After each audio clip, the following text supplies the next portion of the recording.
Some Democrats have been making the case that the solution to the problems with ICE is more training, but I'd argue another solution could probably be less training, because I'm not sure with more training there will be any ICE left. They've apparently been shooting not only American citizens in the streets, but themselves routinely while being trained to use guns in the first place.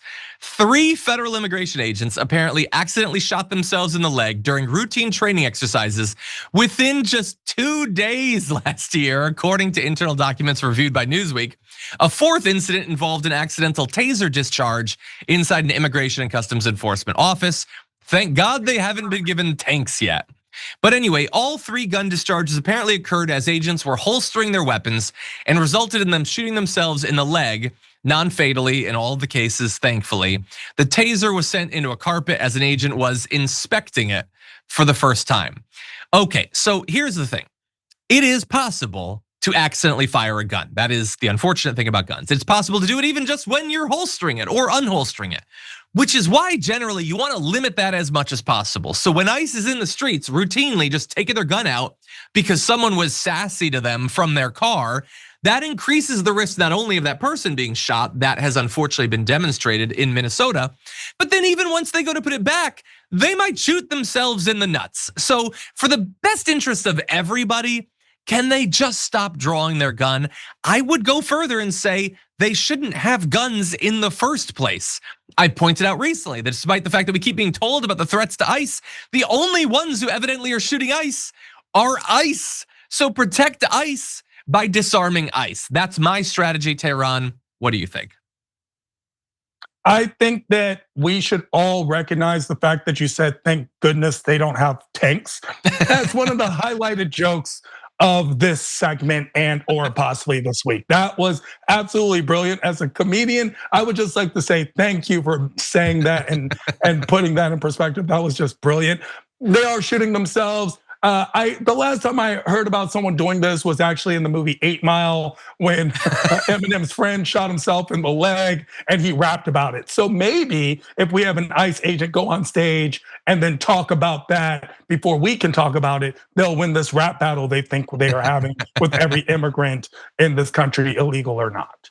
You know that Greg Bovino, when he doesn't think anyone is looking and rap comes on, is going full fury into that thing and 100%. Not doing it well. You know 100%. It. But anyway, here's what's interesting. So you might imagine that the people that are shooting themselves are new trainees. That's evidently not the case.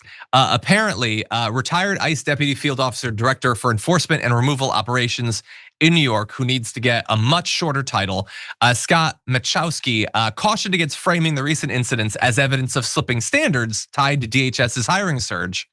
The March discharges occurred before the most recent influx of new hires, he noted, and the officers involved were not rookies fresh from the academy. So don't take from this that the standards are slipping, although I will remind you the standards are definitely slipping. No, take from this that even the prior standards resulted in experienced agents shooting themselves in the legs. That's not reassuring, man, not at all. That makes me super worried about all of them, not even just the new ones. And I do want to remind you that the standards are literally slipping. Secretary Noem had recently said, our recruitment efforts to hire 10,000 new ICE officers has been extremely successful. As of today, we have over 80,000 applicants for those 10,000 positions already. We've removed any of the age barriers. We no longer have a cap on how old you can be. But like, if you're talking about how successful you are and then pairing it with, all those standards we used to have and used to be able to comply with, we can't do that anymore, so we got rid of them. That doesn't make it seem as if you're doing a great job. It seems as if there's something else going on that's inspiring people to want to join. It might be now that they legally can, whereas they couldn't before. It might be that they're like they find appealing the white nationalist, social media posts you're putting up, in which case I'm not sure I want them getting into the job in the first place. Or it could just be that you are showering them with unlimited quantities of money. Or according to the agents, implying that you're going to, and then you don't actually give them that much money in the end, but you're at least advertising as if you are. And by the way, is this not a lesson for conservatives more broadly? You know how they always complain, nobody wants to work anymore. We had to shut down our Jack in the Box because nobody wants to apply. Maybe pay money. Maybe if you give some money, then people will actually apply, and they probably won't even be elderly. Anyway, Tehran, any other thoughts about this? Well, they did say they were gonna create more jobs. We just didn't realize that it was gonna be working for the Gestapo. That's the whole thing. It's kind of like the give and take of it all. I would say that Cheddar Bob apparently applied to become an ICE agent and got the job 3 different times. So yeah, good luck and thank you to Cheddar Bob. By the way, it's very funny. I'd forgotten that name.